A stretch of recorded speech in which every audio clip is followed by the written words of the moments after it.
Good evening to all of you.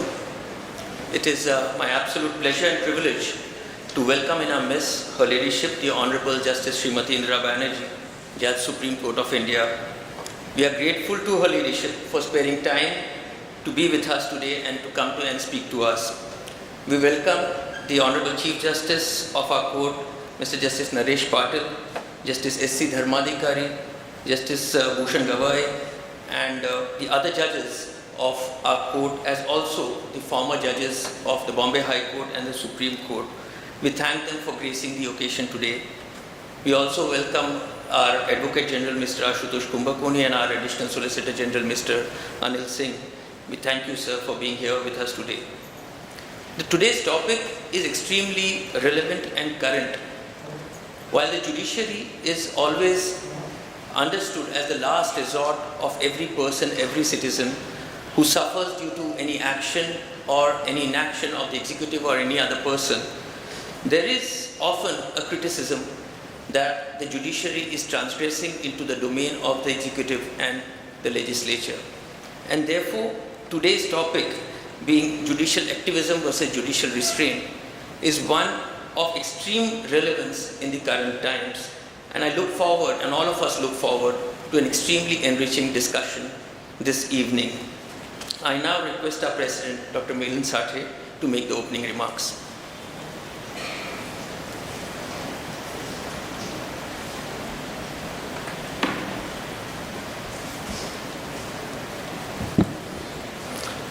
Honorable Justice Indira Banerjee, Honorable Chief Justice Mr. Naresh Patil, Justice S.C. Dharmadhikari, Justice Bhushan Gavai, other Honorable Judges of the Bombay High Court, former two Chief Justices of Calcutta High Court, specially here for receiving Justice Banerjee, Justice Gokhale, Advocate General, Additional Solicitor General, ladies and gentlemen.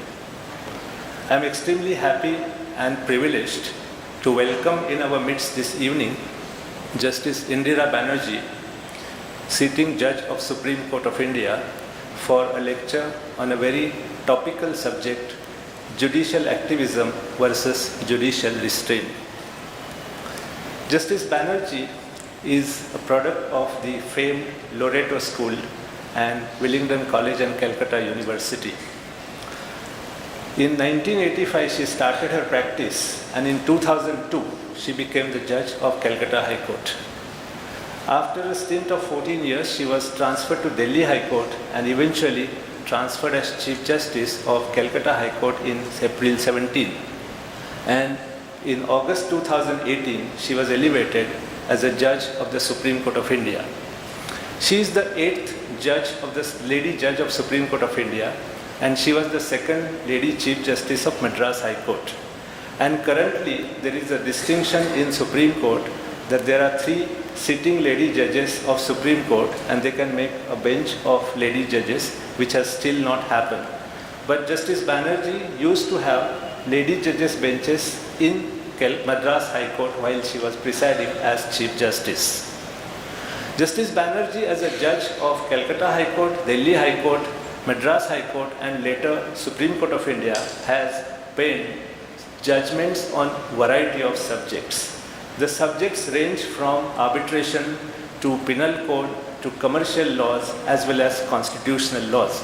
I'll just mention 1 or 2 judgments. One judgment she has written about the consent in sexual offences. Another judgment, very elusive judgment, on the concept of court in execution proceedings in arbitration matters. She has also written judgment on the validity of TRAI regulations, the grant of government lands particularly, which include water bodies like tanks, etc. And all those judgments are very, very well written poetic judgments, as Justice Banerjee is known for that. I am extremely happy to welcome in our midst Justice Banerjee this evening and welcome all of you. Justice Banerjee is visiting this High Court and particularly this court hall for the first time. This court hall has very, very historic background and very, very historic events which have happened in this very court hall. The first which I must mention is the historic trial of Lokmanya Bal Gangadhar Tilak in 1908, and he was convicted for offense of sedition. At the conclusion of his trial, he said, and I quote, "In spite of the verdict of jury, I maintain that I am innocent. There are higher powers which rule destiny of men and nations. It may be will of providence that the cause which I represent may prosper more by my suffering than by my remaining free." Unquote. And these words are inscribed on a tablet which is put outside this very court hall. The second most historic event which happened in this court hall was on 14th August 1947. On the midnight of 14th August 1947, legendary Justice M.C. Chagla took over oath as first Indian Chief Justice of Bombay High Court.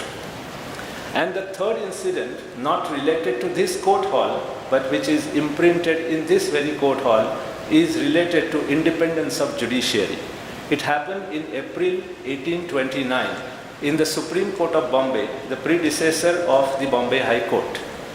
The Chief Justice, Sir John Peter Grant, he shut down the court and he declared that the Supreme Court has ceased to function on all its sides until it received written assurance from the government that its verdict and its orders will be obeyed by the government.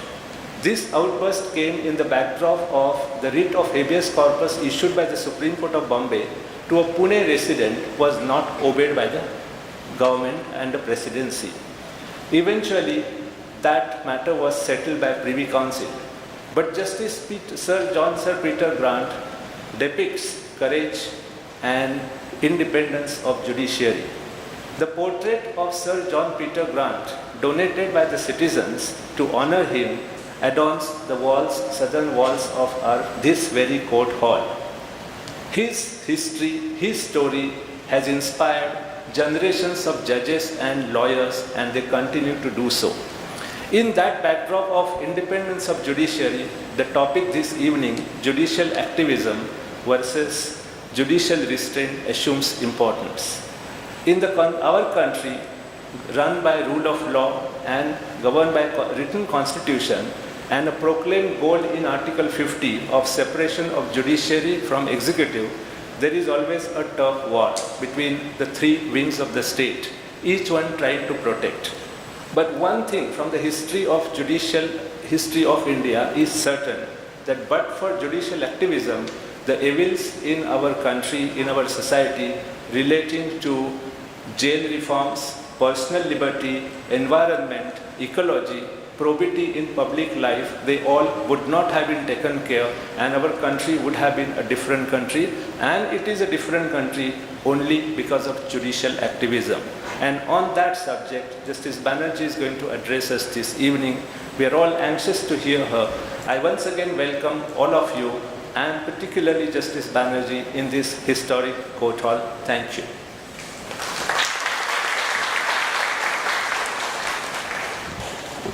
Thank you, Dr. Sati. Before proceeding further, I request our senior committee member, Ms. Anita Castellino, to please felicitate Justice Indira Banerjee with a bouquet of flowers.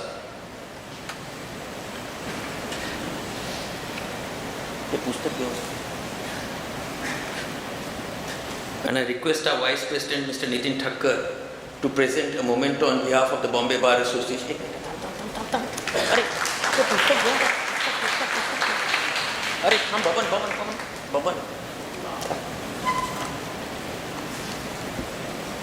To present the legacy of law, which is the coffee table book of the Bombay Bar Association, tracing the history of the Bombay High Court and the Bombay Bar Association. I request Ms. Simantini Mohite to please felicitate our Honorable Chief Justice with a bouquet of flowers.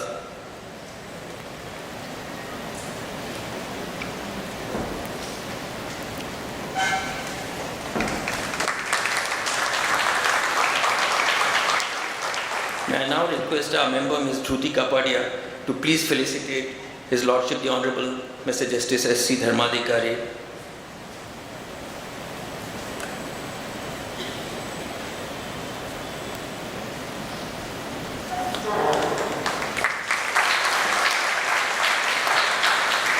request Ms. Megha Sharma to please welcome Honorable Justice Bhushan Gavai in our midst by presenting a bouquet of flowers.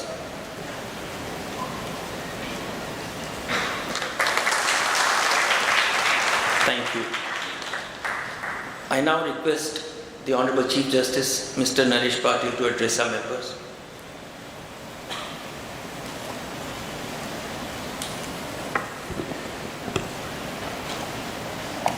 Honorable Justice Madam Indira Banerjee, Judge Supreme Court of India, my esteemed colleagues on the dais, Dr. Milind Sathe, President Bombay Bar Association, Mr. Nitin Thakkar, Vice President Bombay Bar Association, Dr. Saraf, Honorary Secretary Bombay Bar Association, former Honorable Judges of the Apex Court,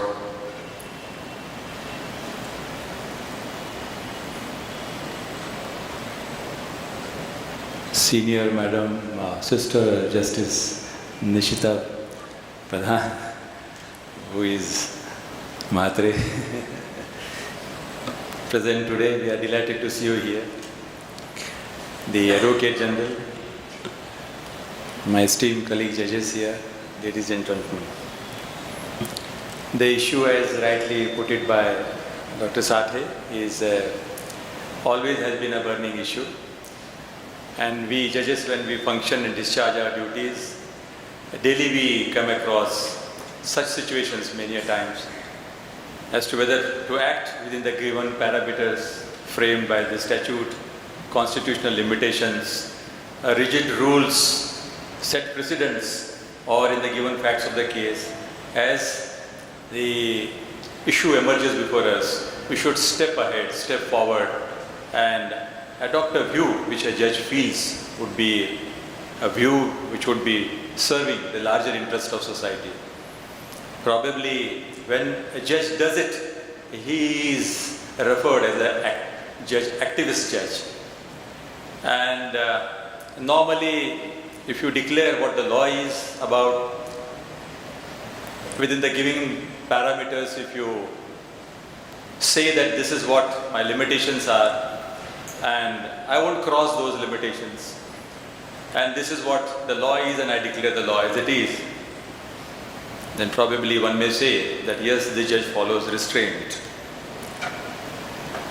And this word, judicial activist, has been coined by Arthur Schlesinger Jr. in 1947, when he wrote an article in Fortune magazine. The article was titled as the Supreme Court 1947. He first coined this word as judicial activism. Many definitions are there to this word. Many analysts, many critics, many writers, thinkers, they look at from a different perception in respect of this concept of judicial activism. In India, we have gone much ahead in developing this concept of judicial activism. One may not term it as a judicial activism, but broadly, wherever the laws are silent, gray areas are there, rules are so rigid, statutory interpretations prevent a judge to take a view which in the larger interest, like Mr. Sathe said, environment, public policy, probity in public life, maybe small issues like, say, road conditions, potable water, so many issues which come to the court. A judge has to take a proactive role and has to deliver justice according to what the judge feels. It is the judge's personal, I would say, personality, his views, his feelings about facts of the case which are brought before him, which makes a difference. The former Chief Justice of Israel, Justice Barak, said, if the judge doesn't have a discretion, there would be no question of his being activist judge or a judge with restraint. The judges have this constitutional discretion so that they use it, and maybe they are referred as activist judges or judge with restraint. For exercise of jurisdiction, Justice Barak said that yes, if judge declares the same law is to be the law of the land, then probably he's a judge with restraint. But he is making the law, then probably he is an activist judge. I would prefer, given the present scenario in the country, the people perception, the expectation of people, I would certainly endorse the view that if the situation, fact situation and issues brought before the court demands that a judge should take a view which serves the larger public interest, then it is better to take that view by interpreting, broadening the concepts and precedents of the established rule of law. As you are eager, I am too eager to listen to the Honorable Judge, the Apex Court. I won't take much time of yours, and I wish that the views expressed by Honorable Justice Banerjee would enlighten us all today evening more on this issue, which is really an issue which confronts many institutions in the country, all over the world, and we are part of it. Thank you so much.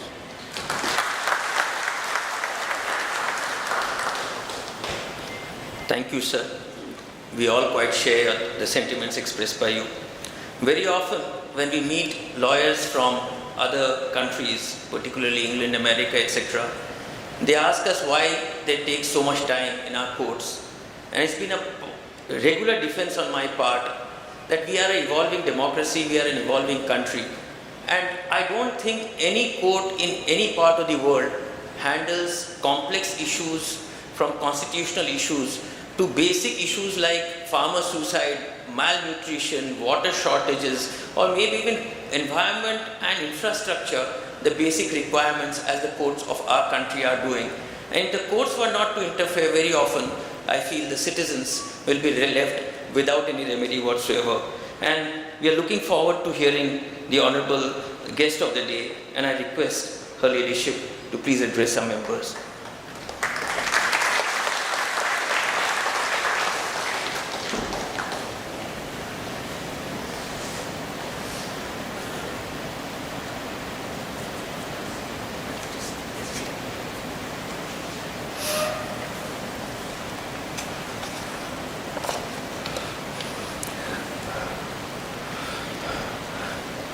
The Honorable, the Chief Justice of Bombay High Court, and my brother and sister judges of this court, past and present, Honorable Justice Gokhale, Justice J.N. Patel, who had been my Chief Justice in Calcutta High Court, my former colleague, Justice Matre, President, Vice President, General Secretary, and other officers of the Bombay Bar Association, members of the Bombay Bar Association, members of the profession, ladies and gentlemen. I thank you for giving me the opportunity to visit this wonderful court and to be here in this historical courtroom where so many important trials took place, and particularly the trial of Bal Gangadhar Tilak. Many years ago, I had an opportunity to or rather, I was briefed to appear in a matter, but I had some doubts with regard to the reason for my briefing, and I therefore declined the brief. That was the only opportunity that I had had to appear in this High Court, which has a great tradition, a great history, established in the year 1862. I was fortunate to attend the 150-year celebrations of this High Court, which almost coincided with the 150-year celebrations of the Calcutta High Court, because the High Courts of Calcutta, Madras, Calcutta, Bombay and Madras were established in the same year, difference of few days.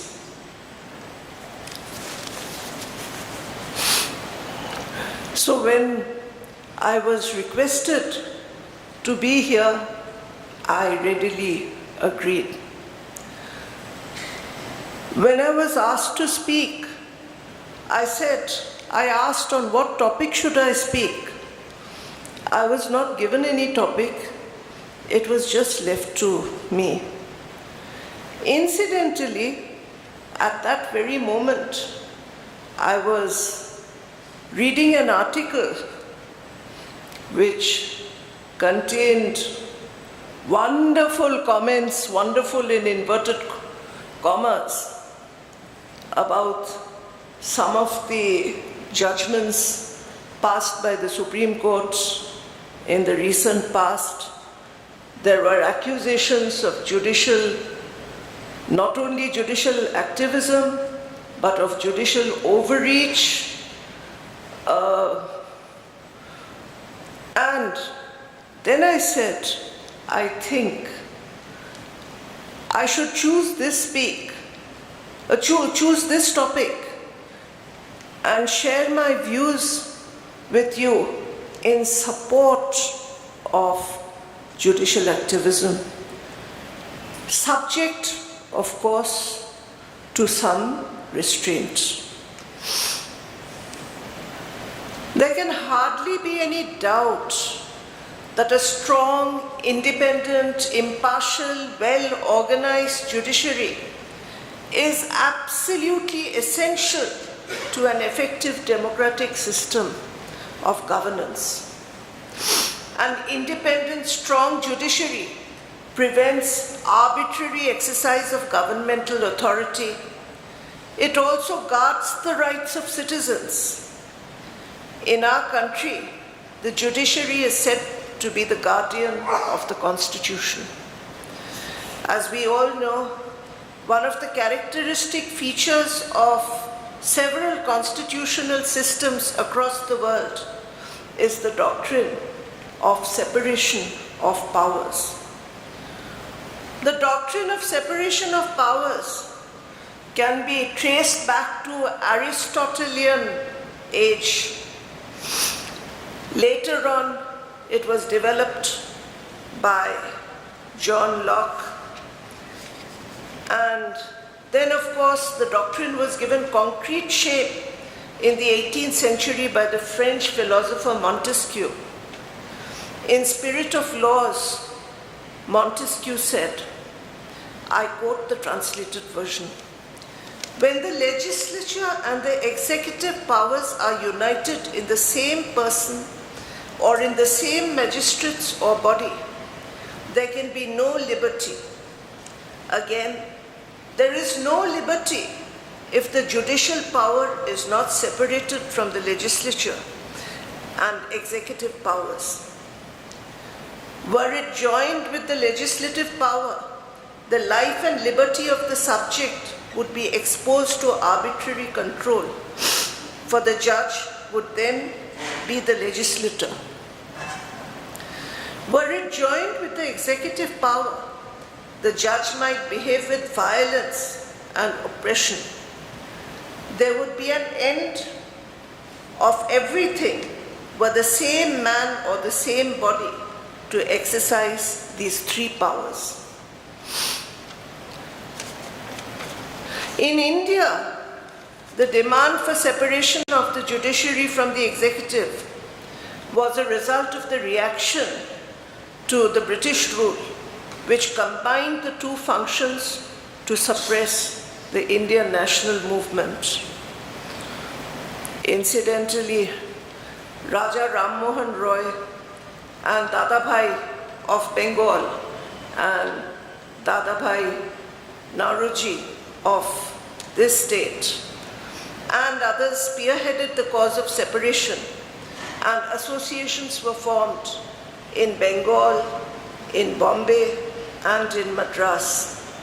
The movement gained momentum with the spread of education, and ultimately in 1885, the Indian National Congress took up the matter. Public opinion about separation of powers was so strong that the Constituent Assembly had to adopt the doctrine of separation of powers, although there had been a lot of discussions, a lot of debates. I am not going into the details for paucity of time. Dr. Ambedkar proposed a new Article 39A to the draft constitution by amendment on 24th November 1948, and this became Article 50, which enjoins the state to separate the judiciary from the other organs.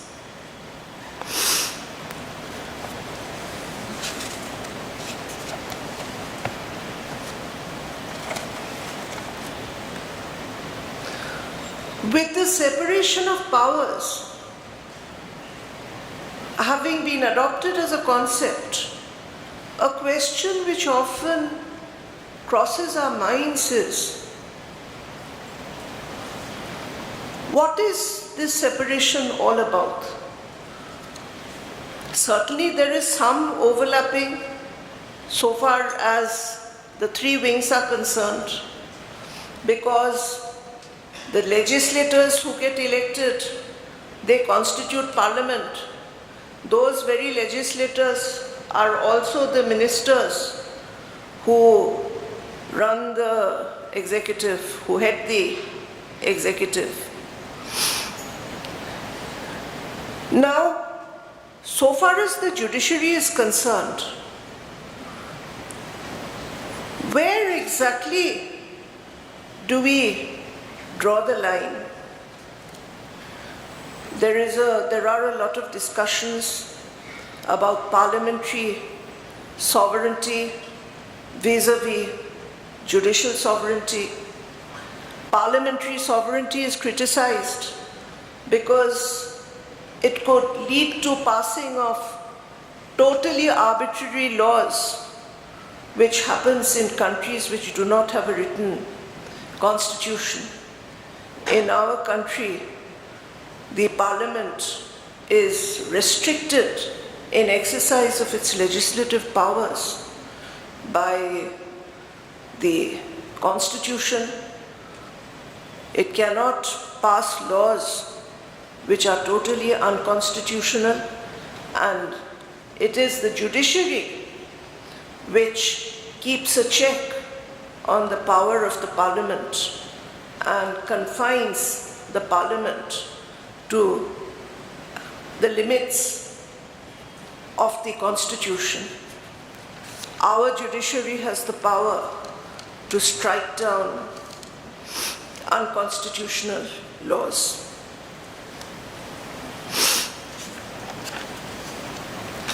After the enforcement of the constitution, the role of the judiciary has undergone a major change. Articles 32 and 226 confer on the constitutional courts the power of judicial review.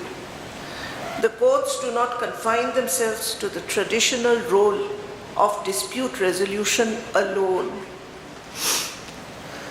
The constitutional courts, that is, the High Courts and the Supreme Court, are the interpreters of the Constitution. Of course, personally, I have some objection to only the Supreme Court and the High Courts being referred to as the constitutional courts, because all courts in the country have the power to interpret the Constitution. All the courts are established by the Constitution. But be that as it may, when we talk about the constitutional courts, we generally refer to the courts which exercise powers of judicial review.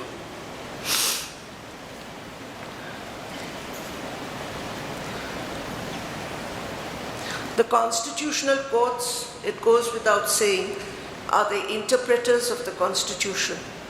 They are the protectors of the fundamental and other constitutional rights. A comparatively recent development in the judicial field is the emergence of judicial activism. What exactly does the word active mean? The word activism is derived from the word activity. The word active means involved in something.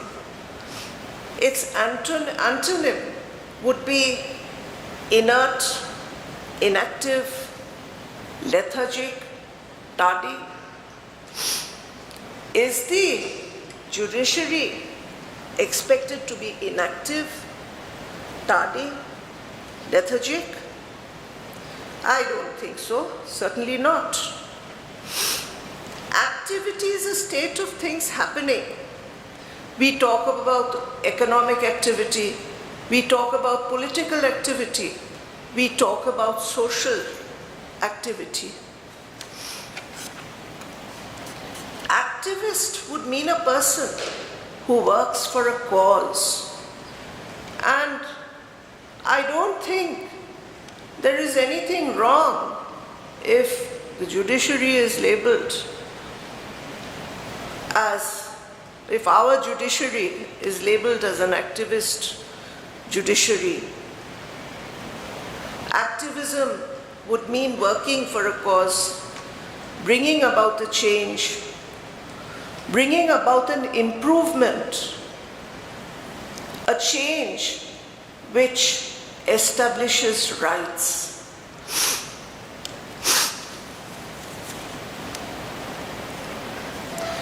Our preamble summarizes the philosophy, spirit, and objects of the Constitution.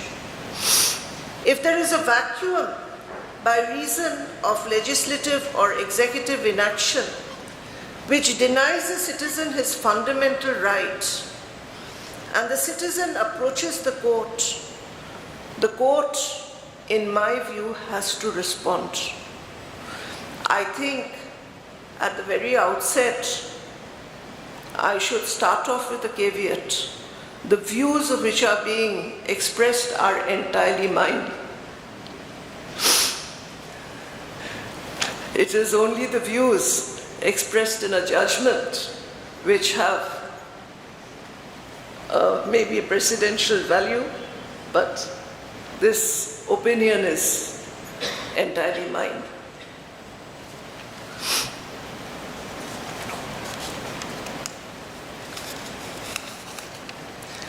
Judicial activism is essentially action by the judiciary to realize social justice.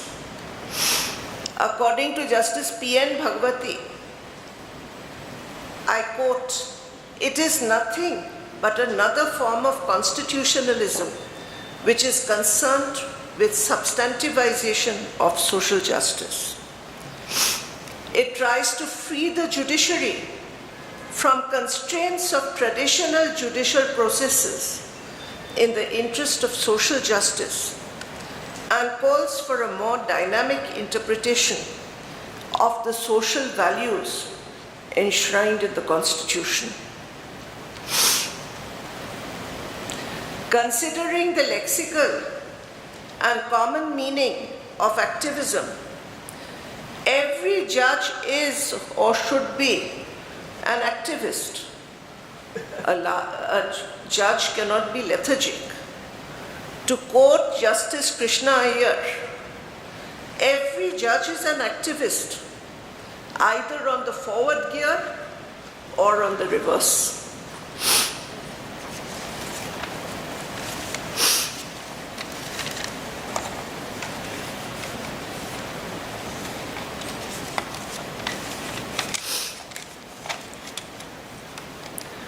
Judicial activism is, of course, it has developed, it has grown relatively recently, but the concept is not altogether new.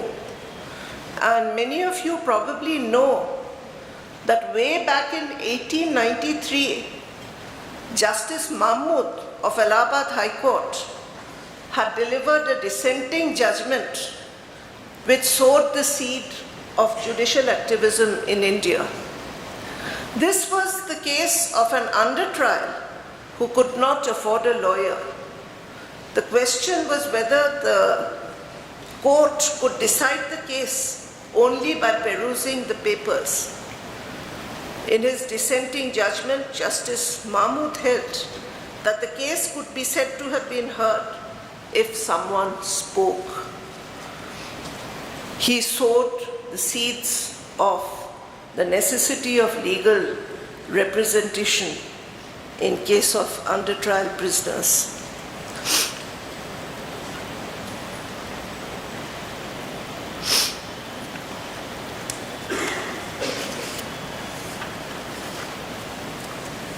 The activity of judiciary can be classified as of two types. The decisions might either be in support of legislative or executive action or in opposition to them. However, when we talk about judicial activism, we refer to decisions which are usually opposed to legislative or executive policy. It is very interesting. When the decision is liked, then judicial activism is lauded. When the decision is not liked, then the courts are criticized and the action is termed as judicial overreach, etc., etc.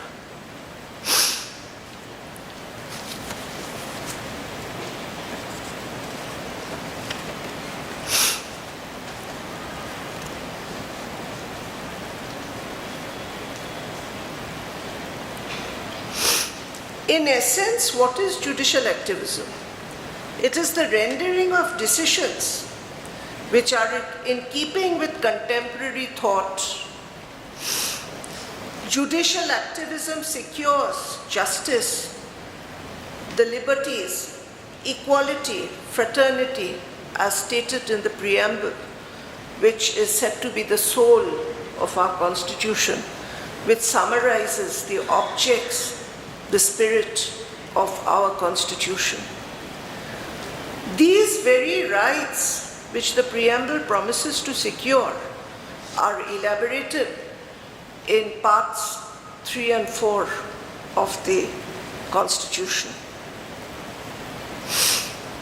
Therefore, judicial activism only affects a change in traditional concepts, and change in itself is not bad. Change in itself is not wrong. Issues which were earlier not touched are now dealt with.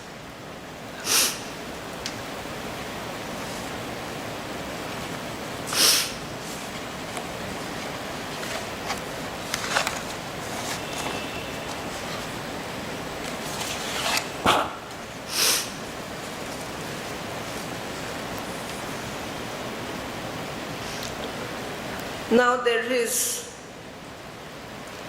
has been a change in the traditional role of the judiciary with the emergence of public interest litigation. The concept of locus standi has been liberalized. The idea is that whenever there is a wrong, there should be a remedy. And if the attention of the court is drawn to a wrong, the court will not shut its eyes. The court will not be bound by procedural formalities. In fact, even letters, even a postcard written to court has been entertained. By reason of public interest litigation, the underprivileged, the disadvantaged, persons who are otherwise unable to approach court have the opportunity to approach court because other people can agitate their cause. The examples of the changes in the law that have come through public interest litigations is many, and I shall refer to them a little later. But in entertaining a public interest litigation, the courts have to be very careful, because the courts have to ensure that under the garb of public interest litigation, what is being filed is not a private interest litigation or a pecuniary interest litigation or litigation which is vindictive just to persecute a person out of enmity. Now, in public interest litigation too, the concept of locus standi may have been liberalized. Rules of procedure may have been relaxed, but there has to be a cause of action in law. The courts cannot ignore the law altogether. Yes, when the law is silent, the courts have stepped in. The famous judgment of Vishakha versus State of Rajasthan, delivered in 1997, is an example.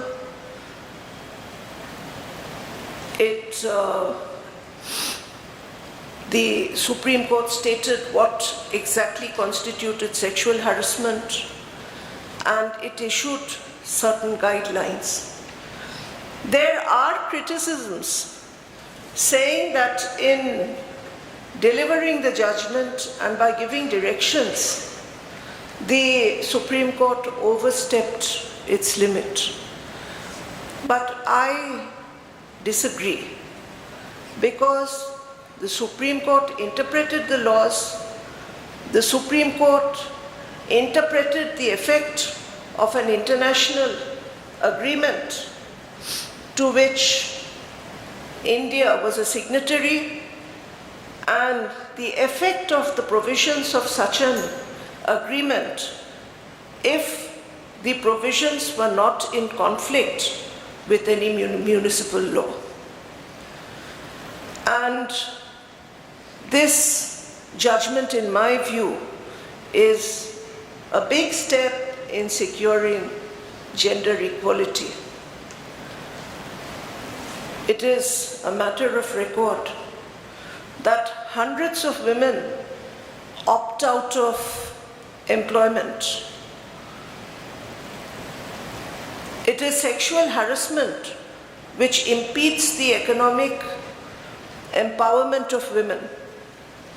In organized sectors, corporate sectors, it affects promotion, better responsibilities, etc.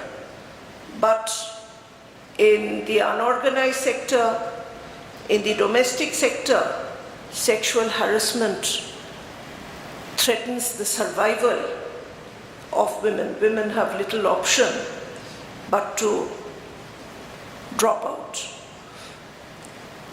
Vishakha has been a big step towards economic empowerment of women. It was followed by Apparel Export Council, and almost 16 years after Vishakha, now we have a statute, the Sexual Harassment Prevention, Prohibition and Remedy Act of 2013. And a notable feature of this act is that it also gives protection to women of the unorganized sectors.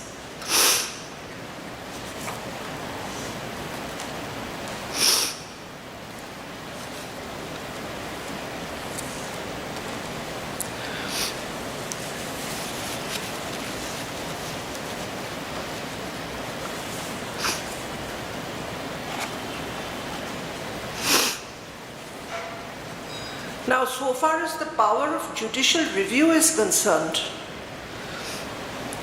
it is not an expression which is exclusively used in the Constitution. We have provisions of review. We have Order 47 of the Civil Procedure Code.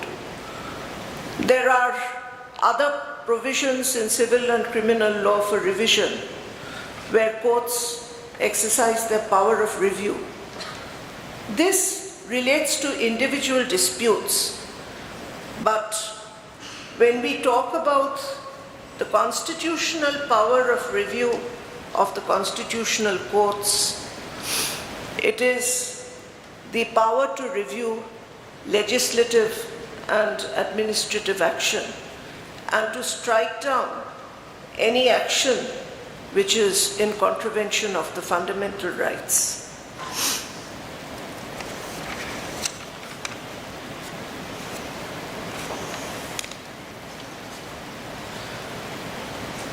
It is very interesting that during the first 17 years or so after the Constitution came into force, the Supreme Court adopted a very traditional approach in interpreting the Constitution. Now, in Gopalan versus State of Madras, Article 21 was restricted only to a statute enacted by legislature, and the court did not agree to read natural justice into Article 21.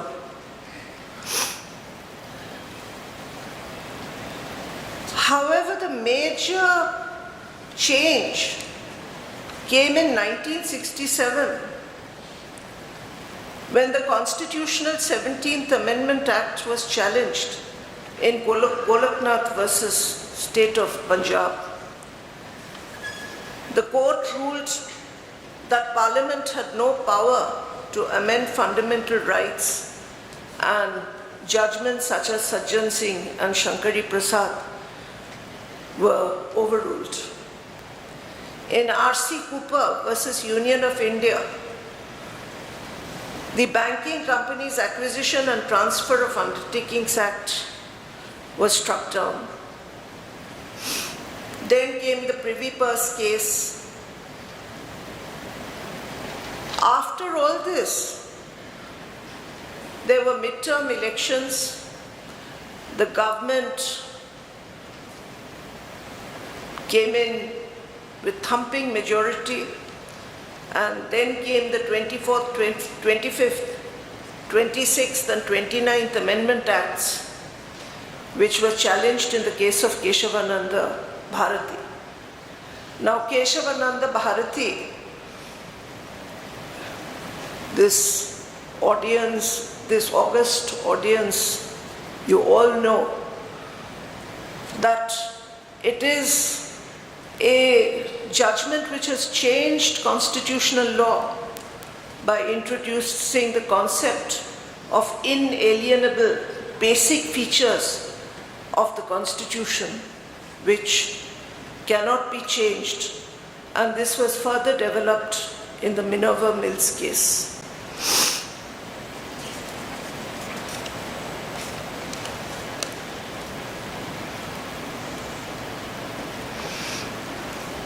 Of course, in the tussle between the judiciary and the executive over certain decisions, certain incidents took place which were not particularly pleasant. Justice A.N. Ray superseded 3 judges, and later Justice Khanna was also superseded for his opinion, his minority opinion in the ADM Jabalpur case.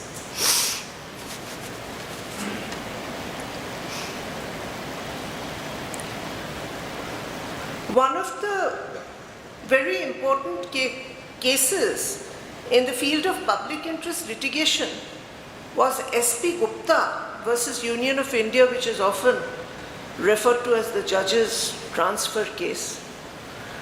This was a case where the locus standi was challenged, and the Supreme Court upheld the right of a member of the bar to draw the attention of the court and seek redress.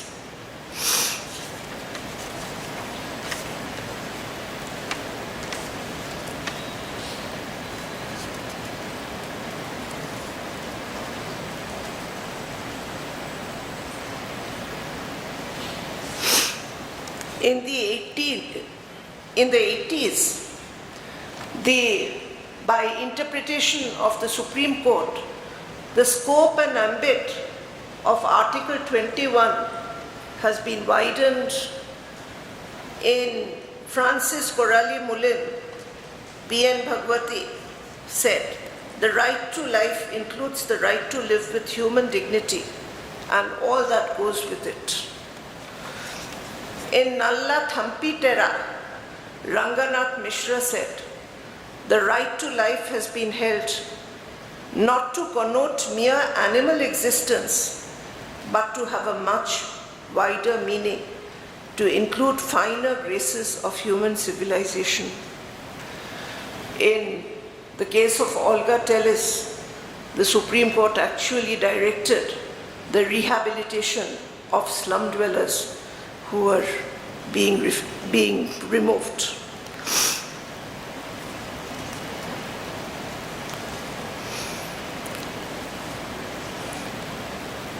Public interest litigations have done immense good, I would say. The examples are far too many. If one started giving the examples, I think I have spoken long enough.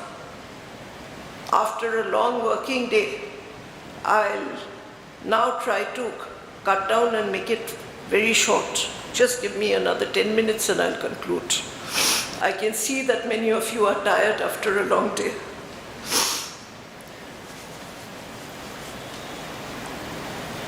Labor welfare laws, rights of under trial prisoners, rights of differently abled, rights of women living in homes have been acknowledged, and necessary directions have been passed in various public interest litigations.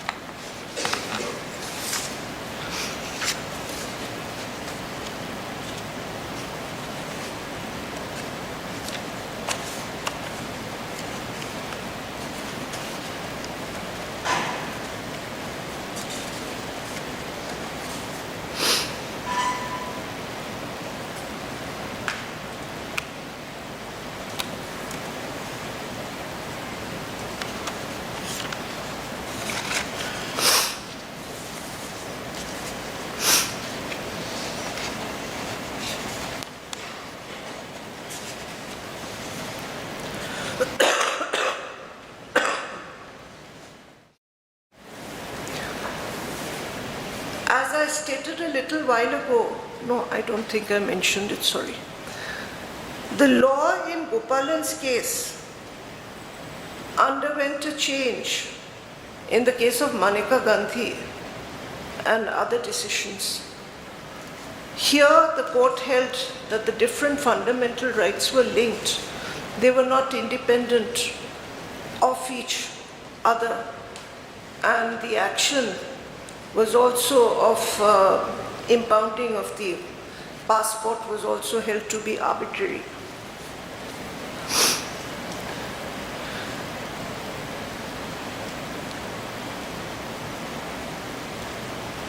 In Maneka Gandhi, what was said was, the procedure contemplated by Article 21 must be right, just and fair, and not arbitrary. It must pass the test of reasonableness, and the procedure should be in uniformity with the principles of natural justice. And unless it was so, it would be no procedure at all, and the requirement of Article 21 would not be satisfied. In the case of Madhav Hayavadan Rao Hoskat, the Supreme Court held that providing free legal service to the poor and the needy was an essential element of the reasonable, fair, and just procedure. In Husainara Khatun's case, while considering the plight of under-trials in jail, speedy trial was held to be an integral and essential part of the right to life and liberty.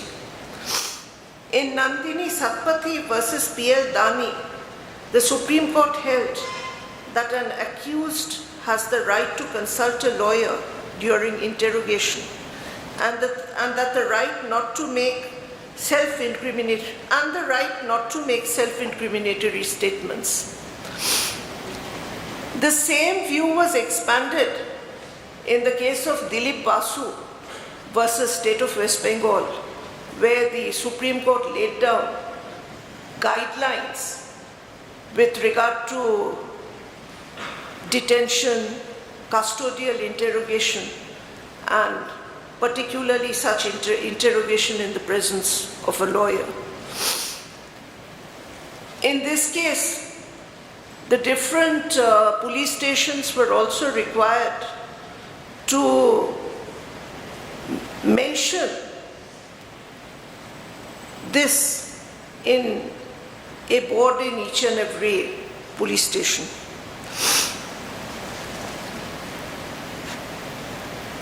In Sheila Barse versus State of Maharashtra, the Supreme Court laid down safeguards for arrested persons. In Bandhua Mukti Mocha's case, the Supreme Court held that the right to life guaranteed by Article 21 included the right to live with human dignity. Then Sunil Batra case, the Supreme Court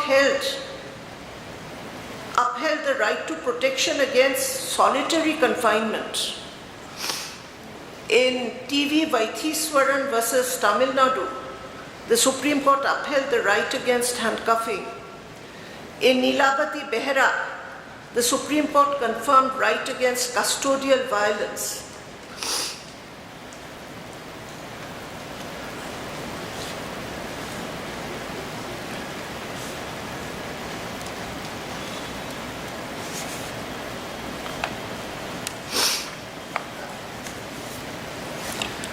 Almost in every field, the Supreme Court has intervened for the good to secure the rights of the people in general.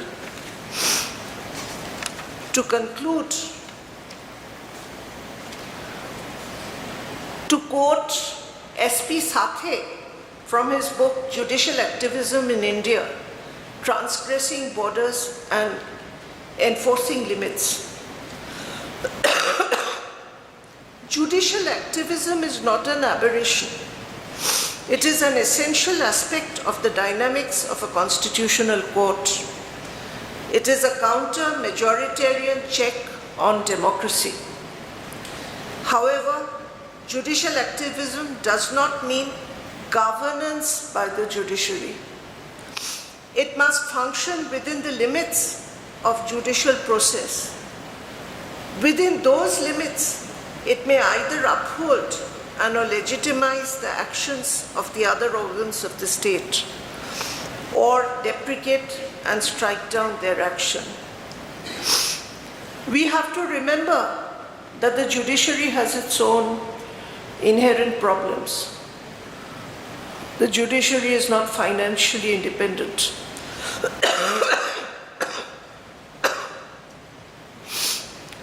The judiciary does not have the mechanism to implement its own orders, and we ultimately have to depend on the executive for implementation of our orders.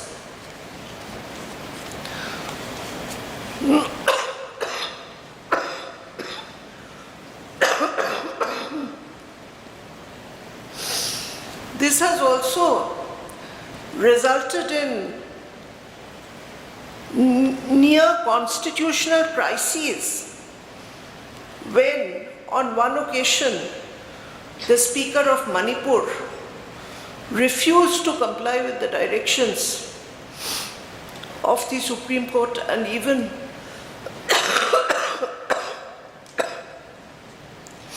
refused to appear before the Supreme Court. Excuse me. Sometimes judicial activism has also been criticized on the ground that the judiciary should not pass orders which it cannot implement. But that, in my view, is not ground enough to fold one's hands and sit back. What is to be remembered is the judiciary cannot take over the functions of another wing. The judiciary cannot administer.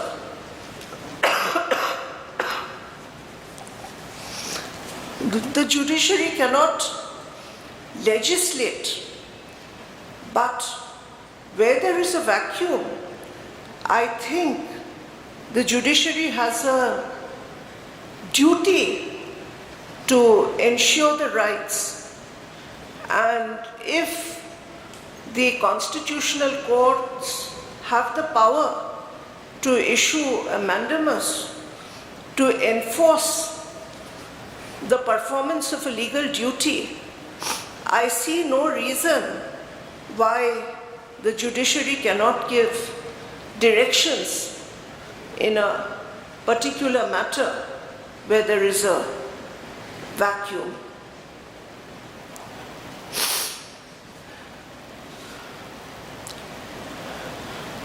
In the recent past, there has been a whole lot of interesting litigation. The litigation with regard to the right to privacy, Articles 377 and 497, the Sabrimala. In fact, when I was asked to speak, I was reading a bitter criticism of the Sabrimala judgment, saying that the judiciary had, in passing the judgment, crossed the limit. Whether the judgment was correct or the judgment is wrong, it is not for me to judge, and I do not make any comment on that. People may have their own personal views, but a question of discrimination, a question of violation of Article 14 had been raised in case of a temple which was being run by a statutory board. Unlike other temples which might be run by private trusts, this is not a temple which is run by a private trust, but by a statutory board, and women were excluded. Whether a woman wants to go or not, that may be her own choice. many women may not want to go. They may believe that women should not go. But compelling, restraining a woman from entering a temple run by a statutory body, certainly a case of infringement of Article 14, and whether the practice is saved under the freedom of religion under Article 25, at least a case for interference had definitely been made out. Which way the court should have decided, it may be a matter of opinion.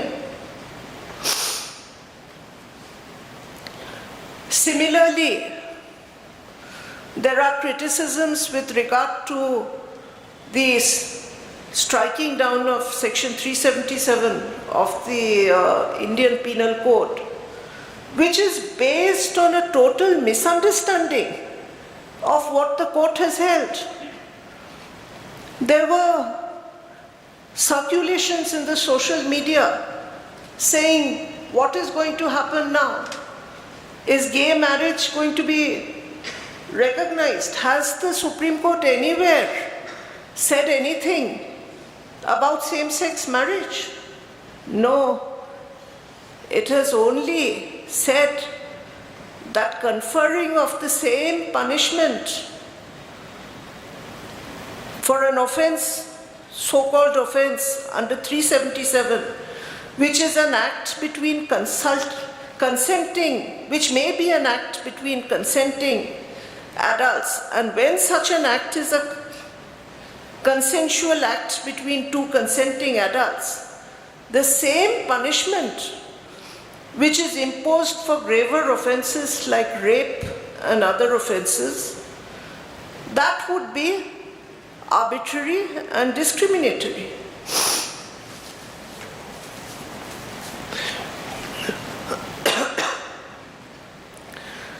Similarly, the judgment with regard to adultery, also many people think that it's a transgression. But whether it is a transgression or not, a case of discrimination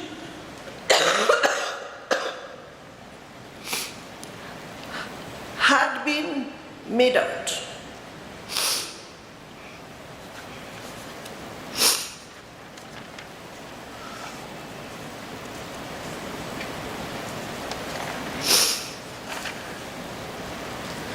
Similarly, certain other judgments have also been criticized as tantamounting to judicial overreach. But in my view, I find that a judgment is criticized when a group of people do not like the verdict. And it is applauded by another set of people who like the verdict. What would constitute judicial overreach would depend on the facts and circumstances of each case. The judge who is deciding the case has to take a call. The judge is to see whether there is contravention of any constitutional or legal right, whether there is an accrued cause of action or not. And last, I would like to quote from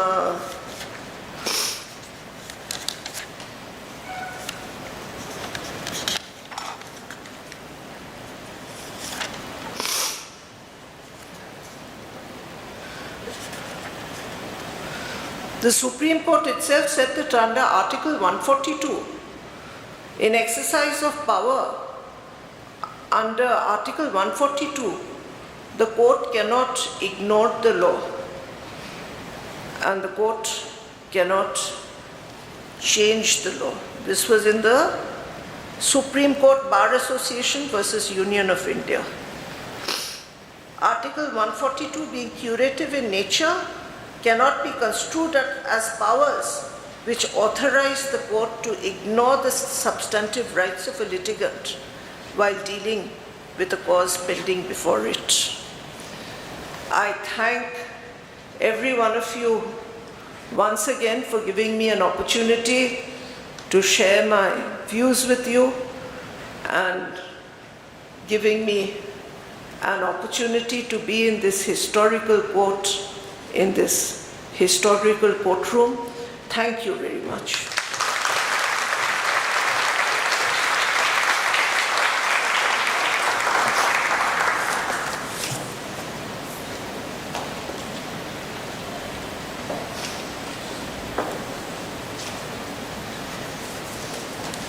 Thank you, madam. That was an extremely enriching and thought-provoking talk.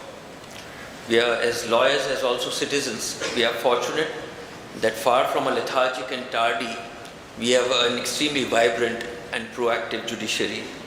I now request our Vice President, Mr. Nitin Thakkar, to deliver the vote of thanks.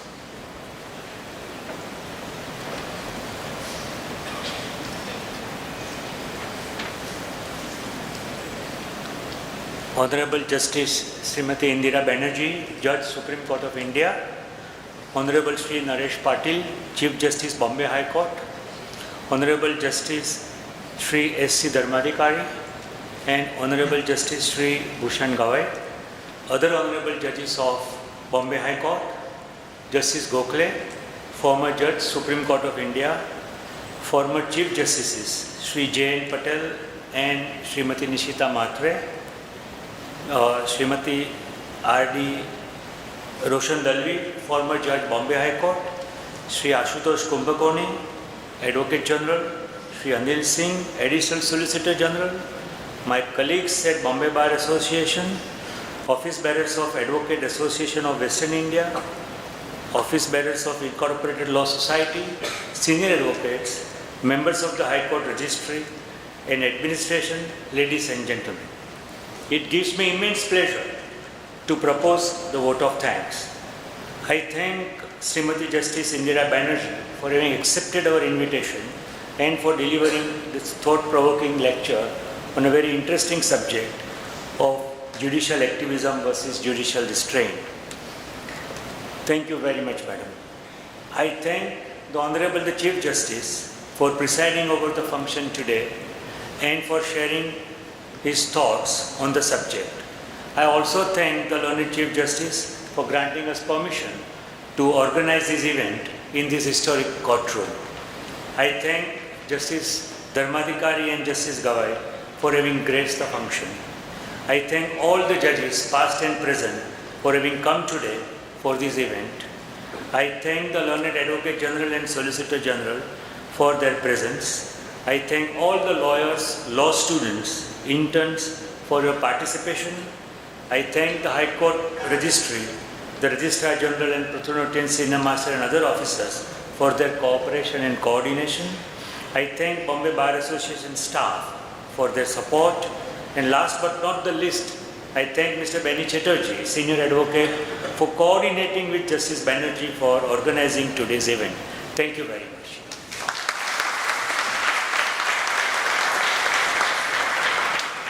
Thank you very much. It's been a long evening after a working day. Please do join us for tea, all of you. Thank you.